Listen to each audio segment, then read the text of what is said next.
Hello everyone, I'm Code Console, and welcome to the second episode of Reading Reddit. Today, we are going on r/scarystories. Spooky stories. Ooh.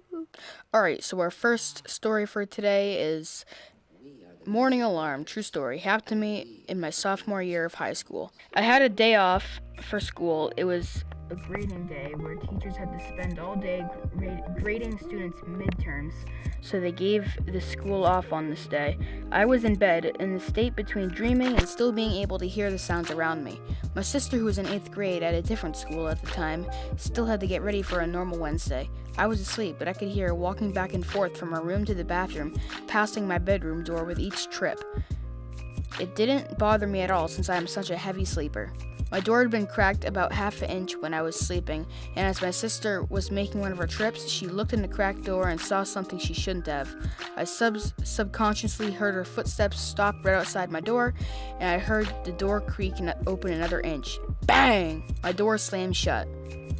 I heard running from the bedroom door over to the top of the stairwell where my grandparents sat downstairs. "Poppy! Poppy!" she yelled, screaming for my grandpa. "What's the matter?" he responds. My groggy mind is now starting to register the panic in her voice. "There is someone in Nick's room," she screams down the stairs. My eyes are shot open. Before I looked around, I reached for a bucket knife I had wedged between my mattress and box spring. With one full motion, I looked at the corner of the room closest to me to make sure it was clear, threw my covers off me, and grabbed the blade I had and took a defensive position in the corner of my room. Nothing there. I check every inch of my room, under my bed, and in my closet, everywhere. After finding nobody, I walked outside to comfort my sister about what she'd seen. She was visibly shaken up and freaked out. "I cracked open your door and saw a tall, dark shadow standing over you on the left side of your bed. It was leaning directly over you, directly in the face. When I saw it, it looked up at me and I ran." Coincidentally, the figure she had seen was on the same side of my room that I had my Xbox 360, which was always experiencing electrical issues, and my controller batteries were being replaced every 3 days. I moved out of that room shortly after, and it always makes me shudder when I see it now. I always look towards that corner and say, "You remember this handsome face?" Alright. The second one today is called A Trip to the Woods. Keep in mind, this is my first time writing. No high expectations, please. I'm sorry if I make any mistakes. Honest feedback is greatly appreciated. Also, the story is inspired by a horror movie I've just watched called The Ritual. Check out before reading the story due to some spoilers. If you get the chance to, it'll be a great movie. A Trip to the Woods. My friends and I love road trips, or any kind of trips. We love camping, exploring, and traveling. It's what we do in our free time. This time we wanted to go on a different kind of trip, to say the least. We've been told people who went there never escaped, so we packed our bags, got dressed, and off we went. To the woods. It was pretty far away considering we lived in a big city, so it was far away from any kind of forest. We got to a big mountain that was located about 1 mile away from our actual destination. We looked around to see if there was any kind of civilization, but it was all empty. No cars, no voices, no people, no nothing. "Well, there's no turning back now," I mumbled to myself. Emmy was already exhausted and she wanted to take a break, so we decided to place our tents on the mountain and stay there for the night. I got into some comfy clothes and crawled into my sleeping bag. I turned on a small light. I looked outside to see only darkness. Olivia was snoring in her tent. I assumed everyone was already asleep. I guessed I'd go to bed as well.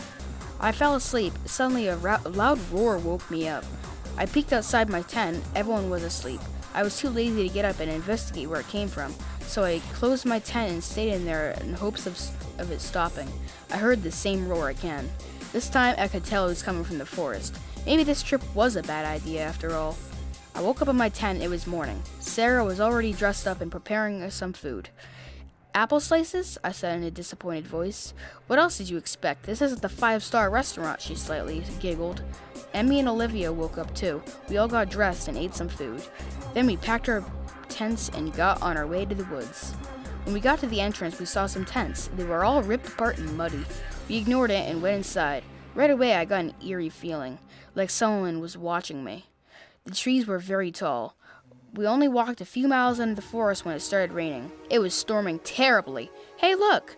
Olivia shouted. She pointed to what seemed like a small cabin. We ran up to it. "There's no way we're getting in there," I protested. It looked old, extremely old. We have to. We can't sleep in the rain, Emmy sighed. Sarah went up to the fallen apart door and moved it out of the way. We got inside. Actually, it was in decent condition considering the outside. There was a fireplace and Sarah tried to make a fire for us. The cabin was super small. I immediately noticed that the weird symbols that were carved into the old wood. I moved closer to inspect them. I didn't know what they meant, so I asked Olivia to take a look at them. Her eyes opened wide. Those symbols, she stuttered. Those symbols are satanic. She finished her sentence. I raised an eyebrow and started tracing the carvings. And what do they stand for? I asked. Olivia squinted her eyes. From what I know, a person who carved these symbols in here wanted to summon something. Something that would haunt this forest, she said. I slowly nodded. It was already nighttime and the rain hadn't stopped yet. We got into our sleeping bags near the fireplace. We went to sleep early. Right when I fell asleep, I heard the roar again, but this time it was closer, louder and closer. It must have woken up the others too, because they were all looking terrified. Sarah got up and slowly moved the door, revealing only darkness. Suddenly something grabbed her. She let out a scream as that something pulled her arm up. She flew away. Meanwhile, Emmy, Olivia, and I were shivering. Emmy got closer to us and whispered, "Use the back door and run. I'll distract it." Emmy, no. If we go together, said Olivia. I must have fainted or something. It was morning and the sleeping bags next to me were empty. I went outside and shouted, "Emmy! Olivia!" But there were no response. I looked up and I couldn't believe my eyes. My friends were sitting on the tree branches on the trees. Their eyes were closed. It was clear to me that I was the only one left. I quickly packed my bags and got dressed. I had to get out of there as soon as possible. I went outside and shed a tear looking at my lifeless friends. I got myself together and started running somewhere. I had no certain direction to follow. I just ran. After a while of running, I heard that damn roar again. It was driving me crazy. I heard loud stomps following me, but I didn't look back. I heard another roar, but this time it was right behind me. I glanced over my shoulder and I saw it. I wish I never did. After me, there was a creature running. It was almost as tall as the trees. It had a long neck and white, lifeless eyes. It had giant claws. It had black fur. Its soulless eyes were pointing right at me. I ran even faster. I started seeing a light. It was getting more and more bigger as I ran towards it. Then I saw the mountain. The mountain where we first slept. The stomps of the creature behind me were getting more and more quiet. I ran for my life towards it. When I got there, it was quiet. It was all messed up. My messy hair was extremely damaged and dirty. I had dirt all over my face and red eyes from the crying. I looked behind me to see the forest in which I will never go in again. Author's note.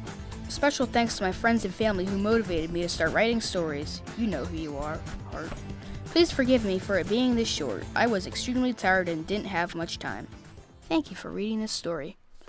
Well, that does it for today's episode of Reading Reddit. I hope you enjoyed, and I'll see you all next time. Bye-bye.